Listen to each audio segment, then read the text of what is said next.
तो क्या होगा कि अगर हम एक सुई को स्पेस से फेंकें तो एक मामूली सुई इतना कुछ कर सकती है जितना हम उसके बारे में सोच भी नहीं सकते। तो आइए जानते हैं। तो सामान्य सी बात है कि एक कपड़े सिलने वाली सुई जिसकी लंबाई लगभग 2 या 3 इंच हो और वो हमारे हाथ से छूट जाए तो हमें शायद पता भी ना लगे। और अगर हम उसी सुई को छत से फेंकें तो उसमें थोड़ी बहुत आवाज़ हो सकती है। तो इससे आपने क्या सीखा? तो इसमें सबसे ज़्यादा मैटर करती है वस्तु की स्पीड, क्योंकि उसमें स्पीड के साथ साथ काइनेटिक एनर्जी उत्पन्न हो जाती है। तो आसान भाषा में मैं आपको समझा दूं, जब दो कार आपस में टकराती हैं तो उनमें थोड़ा बहुत नुकसान हो सकता है, और अगर वही कार थोड़ी ज़्यादा स्पीड में हो तो कार क्षतिग्रस्त हो सकती है।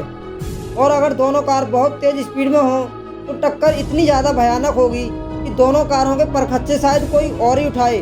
तो इसमें मैटर करती है स्पीड और उसमें मौजूद काइनेटिक एनर्जी।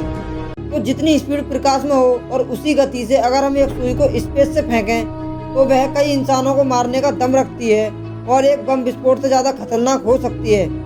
तो ये एक अनुमान है, इसे दिल पर ना लें वरना आप खुद अंतरिक्ष में पहुंच सकते हैं। तो अनुमान के मुताबिक ये हिरोशिमा और नागासाकी जैसे बम विस्फोट से ज़्यादा खतरनाक हो सकती है।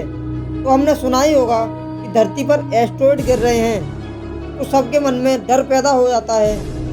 तो जितना डर एस्टेरॉयड का नहीं होता कि उससे ज़्यादा डर हमें उसकी स्पीड का होता है।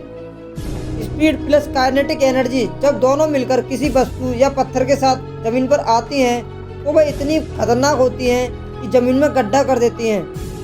तो जब ये जमीन में गड्ढा कर देती हैं तो विस्फोट से कई गुना ज़्यादा हमें नुकसान होता है। तो ये छोटी सी जानकारी आपको कैसी लगी हमें कमेंट में ज़रूर बताएं।